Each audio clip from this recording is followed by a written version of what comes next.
भाग 23। लीजा उदास सी अपने कमरे में बैठी थी। उसे लग रहा था कि अब उसके जीवन में खुशियां लौटकर कभी नहीं आएंगी। अरमान को लेकर कितने सपने देखे थे उसने, पर अब वो पूरे होने के कोई आसार नजर नहीं आ रहे थे। अरमान ने वैसे भी आजकल उससे ज्यादा बोलना छोड़ दिया था। बस हॉस्पिटल जाते वक्त और आने के बाद उनकी हेल्थ के बारे में पूछ लेता था और मेडिसिन लेने को याद दिलाता था, और हर 6 महीने चेकअप के लिए अमेरिका जरूर ले जाता था। लीजा को आजकल ऐसा महसूस होता था मानो वो सिर्फ अपनी ड्यूटी निभा रहा हो। तान्या के चले जाने के बाद वो बहुत अकेली पड़ गई थी। उसे आज तक समझ नहीं आया कि तान्या ने ऐसा क्यों किया, पर अरमान से पूछने पर उसने यही जवाब दिया कि तान्या चाहती थी कि वो उसके साथ अमेरिका चला जाए, जो अरमान को गंवारा नहीं था। लीजा ने यह भी कहा कि अगर अरमान इससे खुश रहता है तो चला जाए, पर अरमान ने कोई जवाब नहीं दिया था।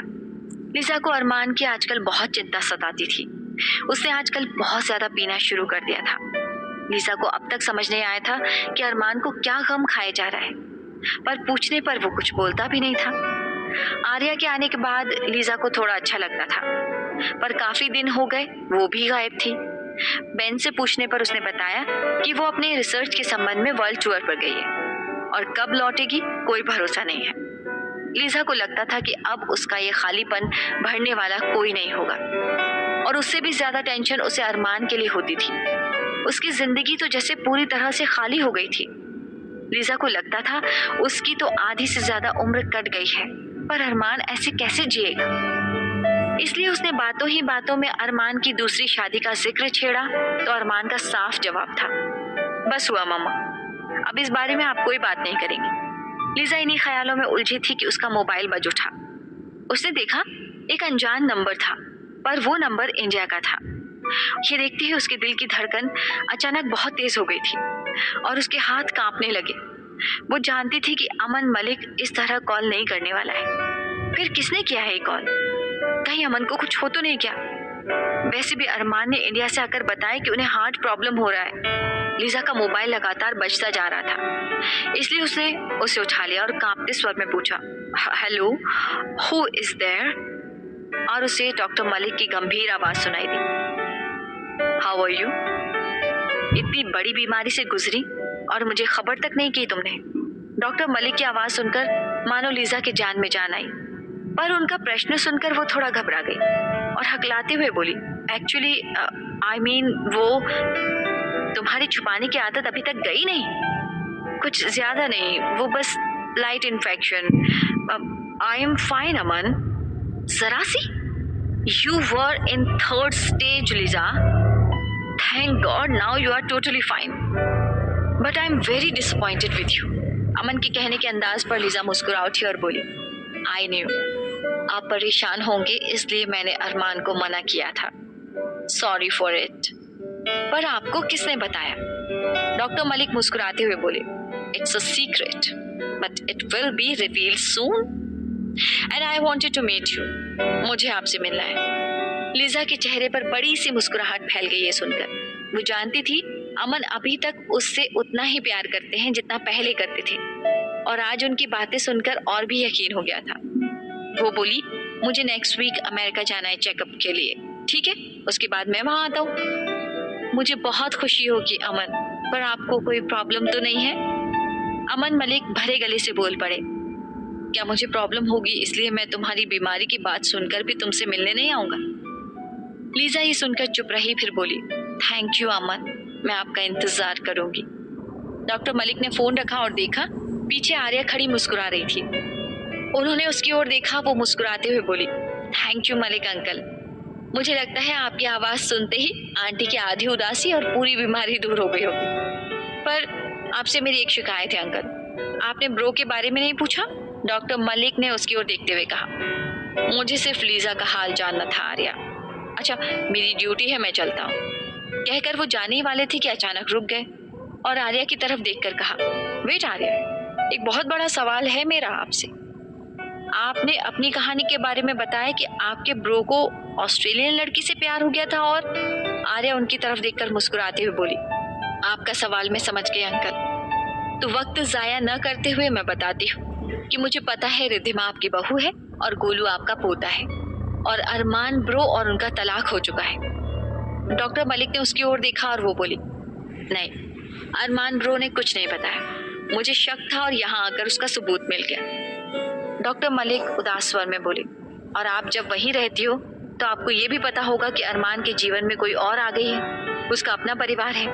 तान्या और ब्रो का तलाक हो चुका है अंकल। ये सुनकर डॉक्टर मलिक चौंक गए। मुझे ये भी पता चला कि ब्रो और रिद्धिमा के बीच में दरार डालने वाली तान्या ही थी, पर ब्रो अभी भी रिद्धिमा से प्यार करते हैं।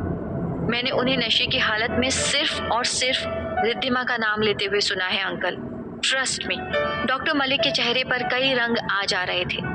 आर्या जानती थी कि वो अभी तक ये बातों पर विश्वास नहीं कर पा रहे, इसलिए उसने वो बातें बताई जिसके लिए उसने इंडिया आने का प्लान बनाया था।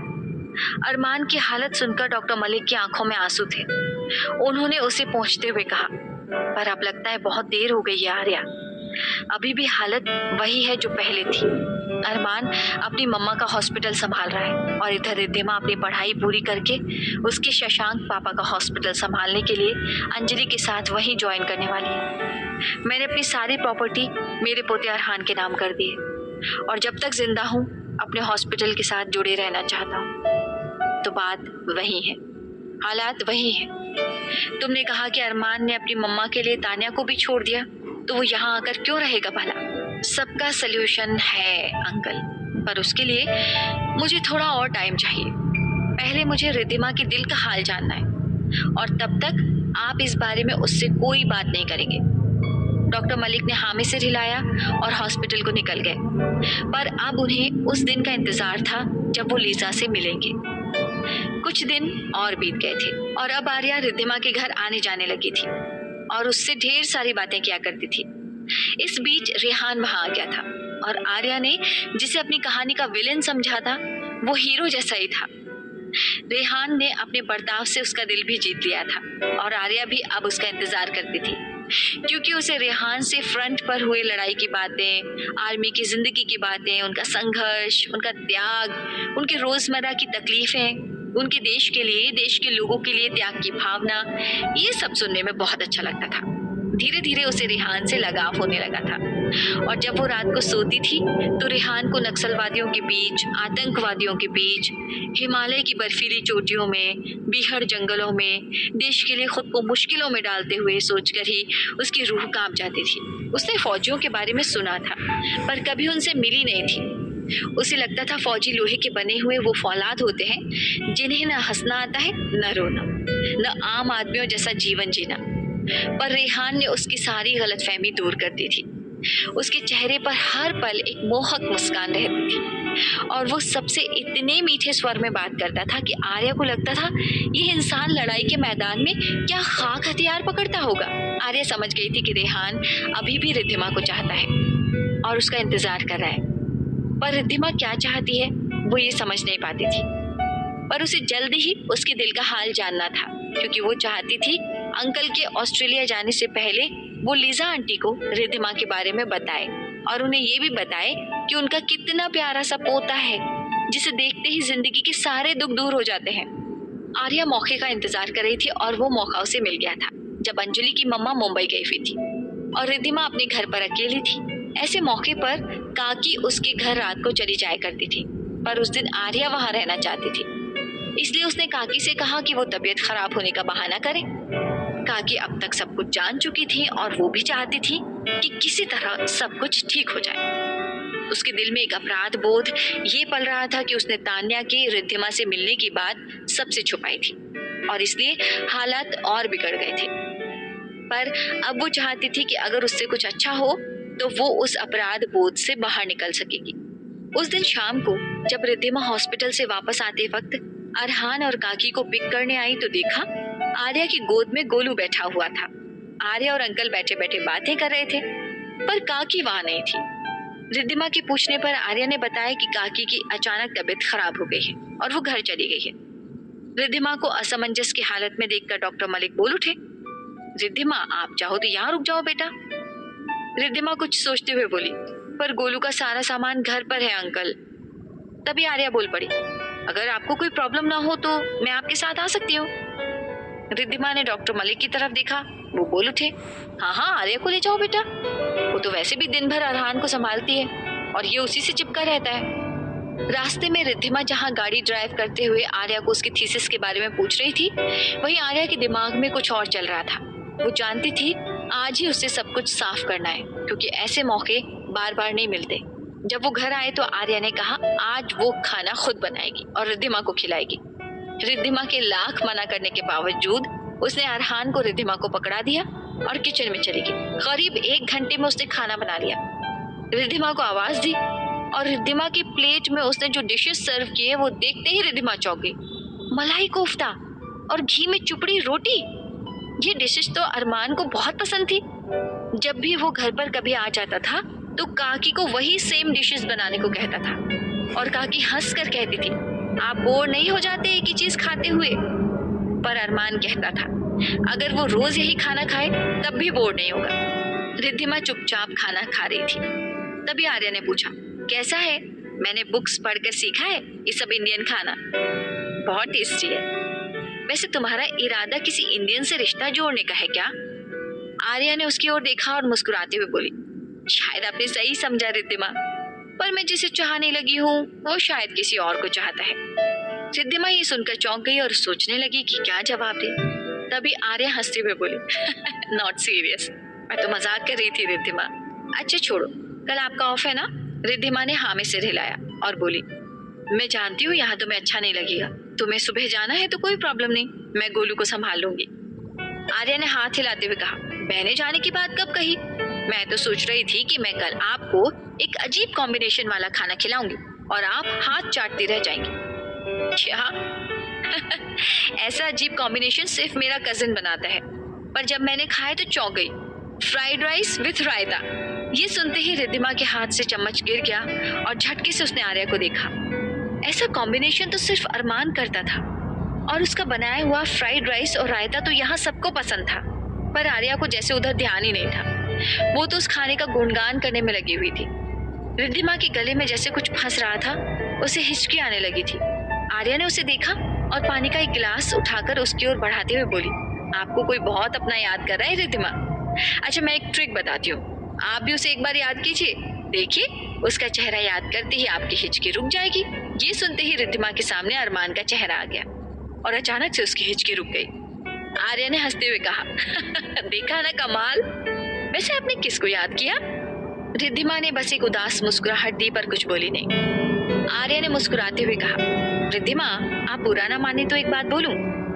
रिद्धिमा की आंखों में प्रश्न देखकर वो बोली मैंने इतने दिनों में एक चीज नोटिस की है, जो एक इंसान में होना बहुत ही अच्छा है पर कभी कभी बुरा भी होता है। आप बहुत खामोश रहती हैं, यानी आपके दिल का हाल जानने के लिए इंसान को बहुत दिमाग लगाना पड़ता है। कभी कभी ज्यादा खामोश रहना भी इंसान के लिए बुरा होता है। रिद्धिमा ने मन में सोचा तुम सही हो आर्या, अगर मैं खामोश नहीं रहती तो शायद अरमान मुझसे इस तरह दूर नहीं जाता। आर्या ने रिद्धिमा को ख्यालों में मग्न होते हुए देखा तो तुरंत बात पलट दी, क्योंकि वो रिद्धिमा को बिल्कुल गुस्सा नहीं दिलाना चाहती थी। वो बोल उठी वैसे आपका ये बंगलो बहुत खूबसूरत है, मैंने यहाँ पुणे में एक से एक बंगलो देखे, मुझे आइडिया ही नहीं था कि यहाँ इतने खूबसूरत हाउस भी होते हैं। रिद्धिमा इस बात पर मुस्कुराई और बोली चलो तुम्हें अपना कमरा दिखा दूं आर्या। आर्या तुरंत बोल पड़ी आप सोने जा रही हैं? नहीं मुझे थोड़ा काम है, कुछ फाइल्स चेक करने, पर तुम्हें नींद आ रही होगी ना? ना मैं तो कभी इतनी जल्दी नहीं सोती, पर आप कहोगी तो सो जाऊंगी।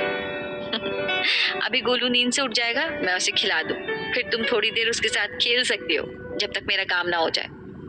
आर्या उछलती हुए बोली वाह ये तो बहुत अच्छा आइडिया है, I love to play with Golu. Riddhima और आर्या कमरे में आए तो देखा गोलू बेड पर उठकर बैठा हुआ था। आर्या उसे गोदी में लेते हुए बोली बिल्कुल आप पर गया है अरहान, नींद से उठ भी गया और हमें पता ही नहीं चला। आप एक काम करो उसका खाना मुझे दे दो, मैं खिला देती हूँ। कुछ देर बाद जब रिद्धिमा स्टडी रूम से बेडरूम में आई तो गोलू सो चुका था और आर्या कोई गाना गा रही थी। रिद्धिमा मुस्कुराते हुए बेड पर बैठी और गोलू के सिर पर हाथ फेरते हुए आर्या का गाना सुनने लगी। आर्या के चुप होने पर वो बोली तुम तो बहुत अच्छा गाती हो आर्या। थैंक यू, पर मुझे पता चला आप बहुत अच्छा पेंटिंग बनाते हो, तुम्हें किसने बताया? आर्या यूं ही गोलू के बालों से खेलते हुए बोली बताया नहीं, देखा था, मलिक अंकल के बेटे का पेंटिंग, बहुत खूबसूरत था, जैसे एकदम ओरिजिनल। रिद्धिमा बिना कुछ कहे उठकर गोलू के कपड़े तह करने लगी। आर्या कुछ देर चुप रही, फिर बोली, आई नो, मुझे पता है आप डॉक्टर मलिक की बहू हो। रिद्धिमा ने उसे एक बार देखा, फिर कपड़े अलमारी में रखने लगी। आर्या कुछ देर चुप रही, फिर बोली, मेरा थीसिस लगभग कंप्लीट हो चुका है तो मैं यहाँ से चली जाऊंगी, तो आप लोगों की बहुत याद आएगी, स्पेशली छोटू की। I will miss him. Riddhima ने इस बात पर उसकी तरफ देखा और बोली, हम भी तुम्हें बहुत मिस करेंगे आर्या, आती रहना कभी कभी। वैसे तुम्हारा थीसिस का सब्जेक्ट क्या था? वर्ल्ड के हर जगह के लोग, उनका धर्म, उनका कल्चर, उनकी सोच, उनकी भावनाएं, और अब मुझे पता चला है कि कुछ खास अंतर नहीं है उसमें, पर मुझे डॉक्टर मलिक और आप बहुत खास लगे हो।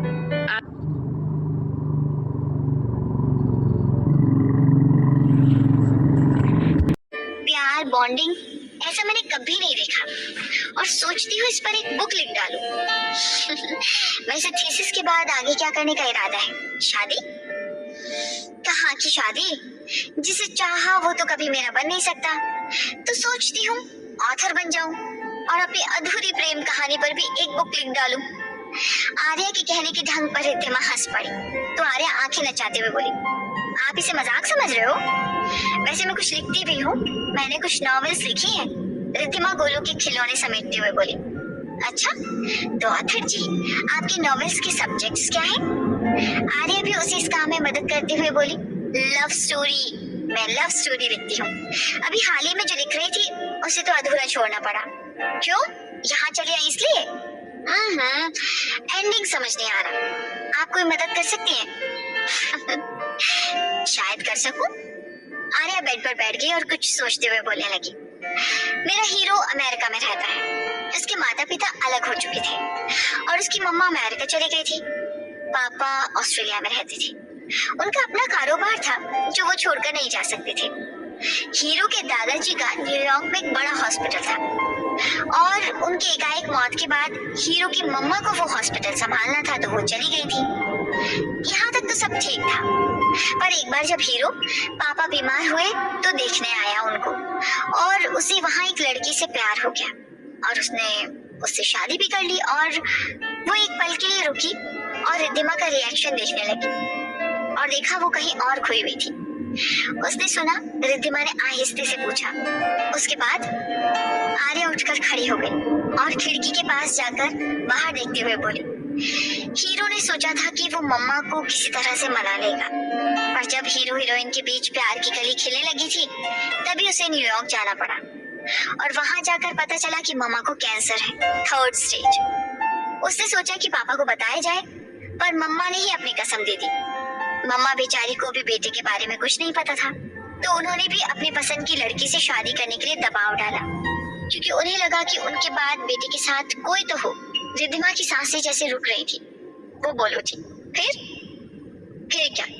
मम्मा की हालत देखते हुए उसने उस लड़की से शादी कर ली और सिडनी में रहने वाली, इस बारे में कुछ न जानने वाली अपनी पत्नी यानी अपने प्यार को खुद से अलग कर दिया। उसके बाद कुछ साल गुजर गए, पर मेरा हीरो अपनी अमेरिकन पत्नी से प्यार नहीं कर पाया। उसे बस उसकी याद आती थी जो ऑस्ट्रेलिया में थी। इसी बीच अमेरिकन पत्नी को समझ आ गया था कि ये बंदा उसका साथ नहीं दे सकता, तो उसने तलाक के कागजात पकड़ा दिए। अब ये हालत है कि मेरे हीरो को पता नहीं कि ऑस्ट्रेलिया में वो लड़की है कहाँ, क्या कर रही है, उसने दोबारा शादी की या नहीं की, कुछ नहीं पता। बस उसकी याद में खुद को जला रहा है, मर रहा है वो और घुट घुट कर जी रहा है। अचानक वो बीच में रुक गई और चौंकने का नाटक करते हुए बोली, अरे हाँ, आपको तो बताया नहीं कि मेरे हीरो का नाम क्या था। उसका नाम अचानक रिद्धिमा के मुंह से निकल गया, अरमान मलिक। रिद्धिमा के अरमान का नाम लेते ही आर्या ने उसे एक झटके के साथ देखा, फिर मुस्कुराते हुए बोली, सही समझा आपने, अरमान मलिक ही नाम है उसका। ये उसकी ही कहानी है, क्योंकि मुझे उसके बारे में पता है और मेरी कहानी है इसलिए यहीं आकर रुक गई है, क्योंकि मुझे उसके एक तरफा प्यार के बारे में पता है। हीरोइन के बारे में कुछ पता नहीं, वो क्या सोचती है, हीरो से कितना प्यार करती थी या करती है, कुछ नहीं पता। तो कहानी यहीं आकर रुक गई है। रिद्धिमा ने रुंधे स्वर में कहा, तुम्हारी नजर में उसकी हीरोइन कौन है? पहली लड़की या दूसरी? आर्या मुस्कुराती हुए बोली, ऑफ कोर्स पहली वाली लड़की जिसे अरमान अब तक प्यार करता है। दूसरी वाली तो विलेन थी जिसकी एंट्री होते ही खत्म हो गई। रिद्धिमा चुपचाप अपने एक हाथ की उंगली से दूसरे हाथ की उंगलियों के नाखून को रेतती रही। फिर अचानक उसने आर्या से पूछा, शायद तुम्हारी कहानी अधूरी रह जाए आर्या, क्योंकि तुमने सिर्फ हीरो का दर्द देखा है, उसकी बातें, उसकी दलीलें सुनी है, हीरोइन की नहीं। और अब वो फिर से उस दर्द को नहीं जीना चाहती। वो अपनी जिंदगी से खुश है, समझौता कर लिया है उसने।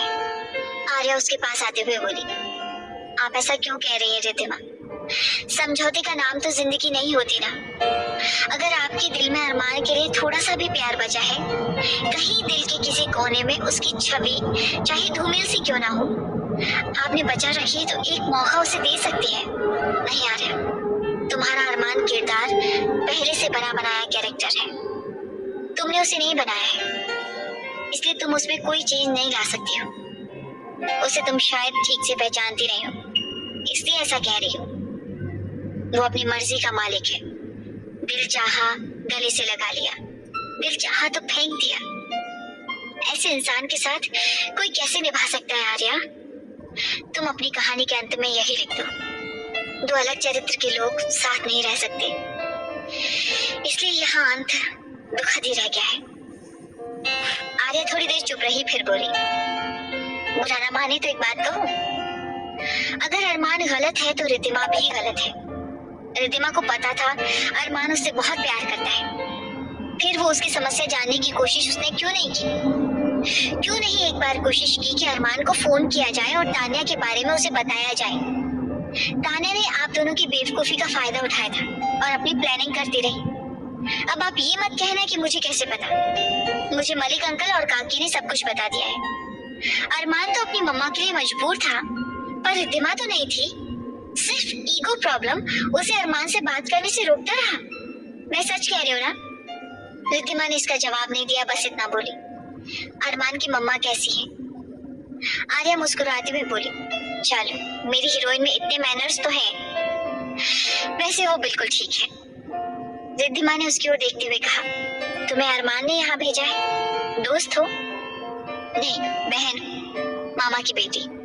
और उसने मुझे नहीं भेजा, बल्कि ब्रो को तो पता भी नहीं है कि मैं यहाँ हूँ। मुझे जब आपके बारे में पता चला तो मैं चुपके से यहाँ आ गई, क्योंकि ब्रो की हालत मुझसे देखी नहीं गई।